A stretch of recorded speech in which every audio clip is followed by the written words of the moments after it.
नमस्कार, आपका हमारे YouTube चैनल में स्वागत है। बता दूं कि एक बहुत ही बड़ी वैकेंसी निकल के आई हुई है, अगर आप चाहें तो उसे भर सकते हैं। और वो जो निकल कर आ रही है छत्तीसगढ़ लोक सेवा आयोग रायपुर से निकल कर आ रही है।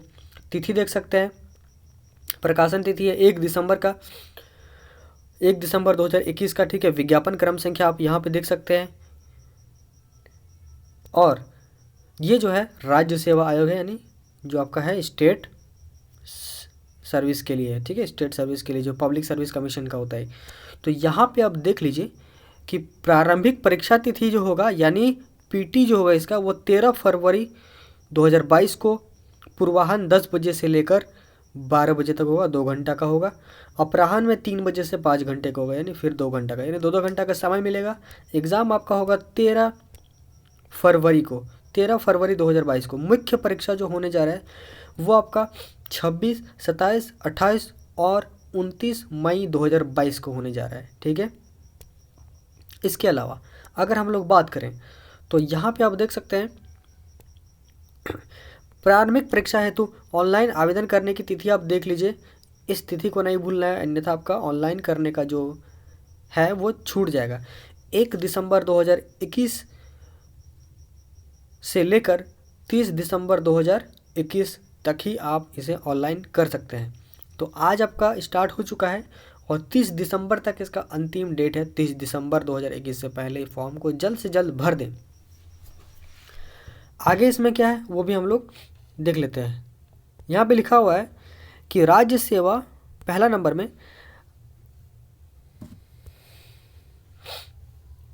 राज्य सेवा परीक्षा 2021 है, तो आवेदन केवल ऑनलाइन ही स्वीकार किए जाएंगे, यानी आपको ऑनलाइन ही भरने हैं। किसी भी प्रकार के मैनुअल अथवा डाक द्वारा भेजे गए आवेदन पत्र द्वारा आयोग द्वारा स्वीकार नहीं किए जाएंगे। ठीक है, यानी ऑनलाइन ही आपको करना होगा। इसके अलावा परीक्षा के लिए आवेदन करने वाले अभ्यर्थियों को आवेदन करने के पूर्व स्वयं सुनिश्चित करना चाहिए कि वे परीक्षा में प्रवेश हेतु सभी पात्रता शर्तों को पूरा करते हैं, यानी जो भी आपका जो है छत्तीसगढ़ पब्लिक सर्विस कमीशन का जो भी शर्त है वो आपको पूरा करना होगा। सभी पात्रता शर्तों को पूरा करने वाले अभ्यर्थी को ही आवेदन करना चाहिए। परीक्षा के सभी स्तरों पर उनका प्रवेश पूर्णतः अनंतिम होगा, चाहे वे निर्धारित पात्रता शर्तों को पूरा करते हों। अभ्यर्थियों को प्रवेश पत्र जारी किए जाने का अर्थ यह नहीं कि उसकी अभ्यर्थिता आयोग द्वारा अंतिम रूप से स्वीकार कर ली गई है। लिखित परीक्षा साक्षात्कार हेतु अभ्यर्थी के चिन्हांकन के बाद ही आयोग द्वारा पात्रता जो है वो मंजूर की जाएगी। ठीक है, ये है। यहाँ पे देखिए एक महत्वपूर्ण सूचना ये है कि इनका जो आप भुगतान कर पाएंगे ना, जो भी परीक्षा का शुल्क लगेगा वो आप यहाँ पे देख सकते हैं। Credit card, debit card, internet banking, ये सब के माध्यम से आप ऑनलाइन भुगतान कर सकते हैं। ठीक है, परीक्षा शुल्क हेतु। राज्य सेवा आयोग प्रारंभिक परीक्षा 2021 के लिए ऑनलाइन आवेदन 1 दिसंबर से स्टार्ट होगा और 30 दिसंबर तक चलेगा। और आप इसे ऑनलाइन जो कर सकते हैं वो आप www.psc.cg.gov.in पर जाकर ऑनलाइन कर सकते हैं। इसे गूगल में सर्च करेंगे तो उसका वेबसाइट आपका खुल जाएगा। इसके अलावा मैं आपको बताना चाहूँगा कि एससी के लिए जो इसमें टोटल सीट है वो यहाँ देख सकते हैं। आपका जनरल के लिए यानी अनरिजर्व कैटेगरी के लिए आपका ये है, आपका एसटी से जो कैटेगरी से बिलोंग करते हैं वो ये है, और आपका ओबीसी से जो बिलोंग करते हैं उनका ये सीट है। यानी हम कह सकते हैं कि यहाँ पे टोटल जो सीट है वो आप देख सकते हैं। एससी कैंडिडेट्स के लिए 23 सीट है, अनरिजर्व कैटेगरी के लिए 69 सीट है, एसटी यानी शेड्यूल ट्राइब में आने वाले के लिए 54 सीट है। इसके अलावा ओबीसी यानी अदर बैकवर्ड कास्ट में आने वाले के लिए तो 25 टोटल सीट्स यहाँ पे उपलब्ध है। टोटल यहाँ पे कुल मिलाकर 171 सीट मौजूद है। इसके अलावा मुख्य जानकारी आपको दे दें कि प्रारंभिक परीक्षा के लिए केंद्र होंगे वो आप देख सकते हैं। कोड 1, 2, 3, 4 इस तरह से दर्शाया गया है। और परीक्षा केंद्र का स्थान आप देख सकते हैं अंबिकापुर, बैकुंठपुर, बिलासपुर, धमतरी, दुर्ग भिलाई, दंतेवाड़ा, जगदलपुर, जांजगीर चांपा। ठीक है, इसके अलावा जसपुर, कवर्धा, कांकेर, कोरबा, इसके अलावा महासमुंद, रायपुर, रायगढ़, राजनांदगांव और उसके बाद बलौदा बाजार, ये सब होंगे मुख्य परीक्षा प्रारंभिक परीक्षा के लिए केंद्र। इसके अलावा अगर हम लोग मुख्य परीक्षा के लिए केंद्र बताएं तो ये सब रहेगा मुख्य परीक्षा के लिए केंद्र: अंबिकापुर, बिलासपुर, दुर्ग, भिलाई, जगदलपुर और रायपुर। ठीक है। आवेदन तो मैंने आपको ऑनलाइन पहले ही बता दिया कि ऑनलाइन मोड में आवेदन करना है। जो भी फीस शुल्क है वो ऑनलाइन आपको देना होगा, मुख्य परीक्षा हो या आपका प्रारंभिक परीक्षा हो। न्यूनतम शैक्षणिक योग्यता देख सकते हैं कि अभ्यर्थियों के पास भारत के केंद्रीय या राज्य विधानमंडलों के अधिनियम द्वारा निगमित समाविष्ट विश्वविद्यालयों में से किसी विश्वविद्यालय की या संसद के किसी अधिनियम द्वारा स्थापित या विश्वविद्यालय अनुदान आयोग अधिनियम 1956 की धारा 3 के अधीन विश्वविद्यालय मानी गई किसी शैक्षणिक संस्था की उपाधि डिग्री होनी चाहिए। ठीक है, अथवा उनके समकक्ष अर्हता होनी चाहिए। ठीक है, ये चीज़ है। तो यहाँ पे आयु सीमा का बात करें तो पुलिस अधीक्षक हेतु आयु सीमा 21 से 28 वर्ष रखी गई है। अनुसूचित जाति, अनुसूचित जनजाति, अन्य पिछड़ा वर्ग के अभ्यर्थियों के संबंध में उच्चतर आयु सीमा अधिक से अधिक 5 वर्ष तक दी गई है। ठीक है। इसके अलावा अगर हम लोग यहाँ पे देखें सेवा और पद श्रेणी, तो यहाँ पे राज्य सिविल सेवा जिसमें उप जिलाध्यक्ष, राज्य पुलिस, राज्य लेखा सेवा, वाणिज्यिक कर अधिकारी, इस प्रकार से ये सब सेवाएं आपको मिलेंगी। ठीक है।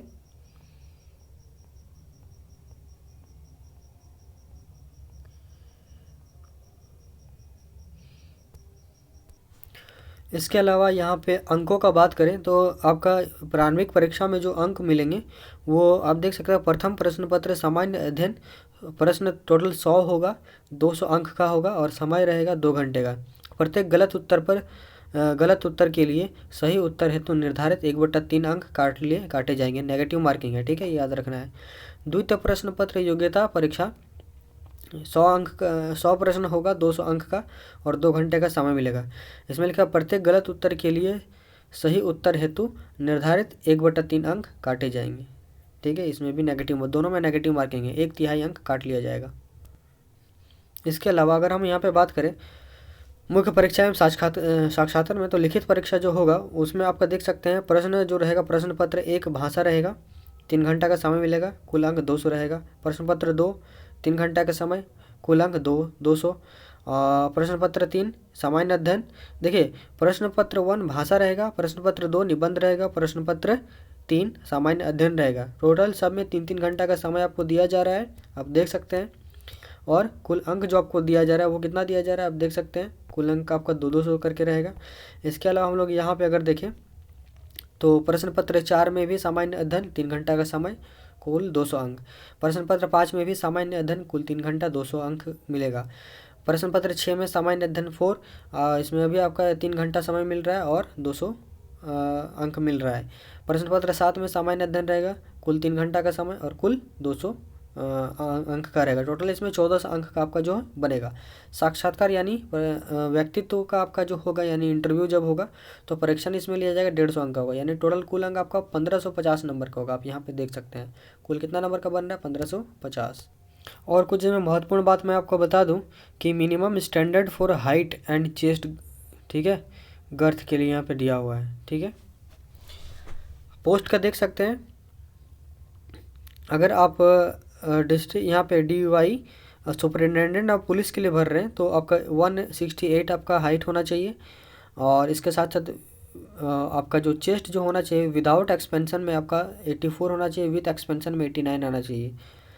इसके अलावा डिस्ट्रिक्ट एक्सरसाइज ऑफिसर अगर के लिए आप भर रहे हैं तो हाइट आपका 5 फुट 4 इंच होना चाहिए और आपका जो चेस्ट होना चाहिए वो 31 इंच बताया गया है और आपका विथ एक्सपेंशन मतलब फुला करके जो बताया गया है कि आप चेस्ट जब फुला करके बताएंगे तो 33 बताया गया है।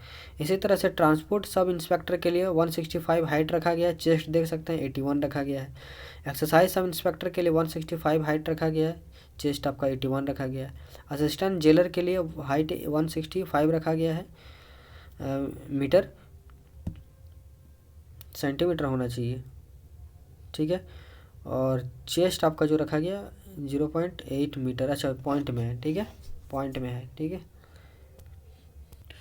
इसके अलावा अंत में अगर एग्ज़ाम फ़ी का बात करें कि आपको ऑनलाइन आप अगर रजिस्टर कराना चाहते हैं तो इसके लिए आपको क्या फ़ी देना पड़ेगा पब्लिक सर्विस कमीशन के लिए। तो अनरिजर्व कैटेगरी के लिए 400 रुपये देना पड़ेगा। अदर बैकवर्ड कास्ट के लिए OBC अदर बैकवर्ड क्लास के लिए आपको 300 रुपये, SC ST के लिए 300 रुपये और PWD कैंडिडेट्स के लिए 300 रुपये। इस तरह से आपका एग्ज़ाम ऑनलाइन फ़ी ऑनलाइन जब आप करेंगे तब आपको इस तरह से पेमेंट आपको देना पड़ेगा, ठीक है।